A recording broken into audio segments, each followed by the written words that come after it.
Sahabat, apa yang terjadi jika Tiongkok menyerang Taiwan?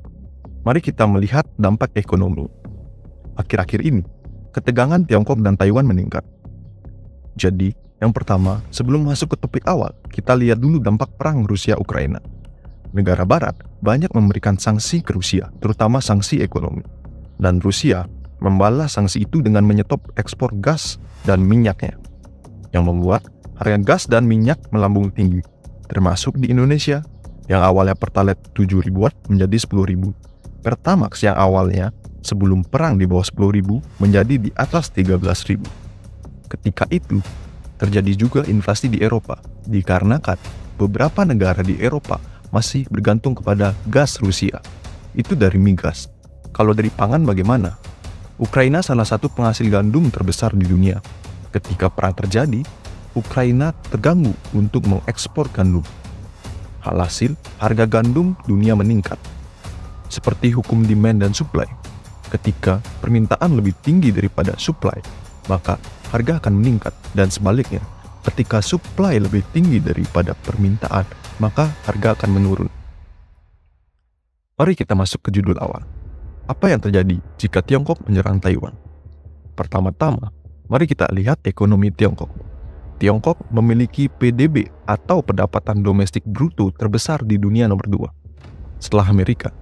Kurang lebih PDB Tiongkok 20 triliun dolar ketika video ini dibuat. Tiongkok juga memiliki peran ekonomi penting di dunia. Tiongkok itu negara dagang. Banyak produk Tiongkok di sekitar kita, bukan? Tiongkok juga banyak. Selain mengekspor, Tiongkok juga mengimpor. Di Indonesia, Tiongkok mengimpor besi, tembaga, nikel, dan lain-lain. Indonesia juga mengimpor mesin dari Tiongkok. Jika Tiongkok perang dan lockdown negaranya, apakah terkena dampak di Indonesia? Saya kira iya. Ini informasi tambahan.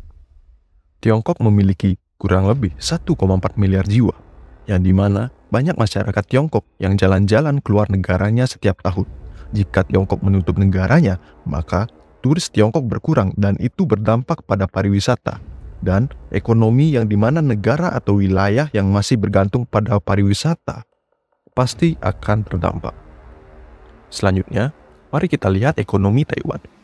Taiwan memiliki ekonomi yang besar, walaupun wilayahnya tidak besar jika dibandingkan dengan Cina daratan. Taiwan memiliki TKA yang banyak, terutama dari Asia Tenggara, termasuk tenaga kerja Indonesia atau TKI, yang dimana TKI di Taiwan termasuk pahlawan devisa negara, yang dimana jika terjadi perang dan terjadi penurunan ekonomi, maka TKI di Taiwan bisa pulang ke Indonesia, dan itu tidak menutup kemungkinan bisa menambah pengangguran dan perlu lapangan kerja yang lebih luas lagi di Indonesia. Sekarang, keadaan tidak perang saja sudah sulit untuk mencari kerja, atau masih ada yang menganggur. Apalagi perang, bukankah begitu sahabat? Itu baru dari sisi TKA, belum dari sisi ekspor dan impor. Indonesia mengekspor bahan bakar mineral ke Taiwan, dan Indonesia mengimpor alat elektronik dari Taiwan dengan transaksi miliaran dolar setiap tahunnya. Jika perang terjadi, pasti Indonesia terkena dampak dari segi ekonomi.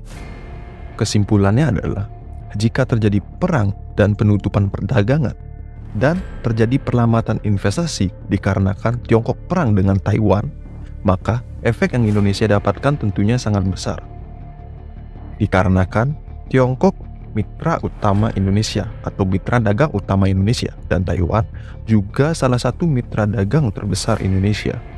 Terakhir, semoga mereka bisa menyelesaikan masalahnya dengan cara yang tepat.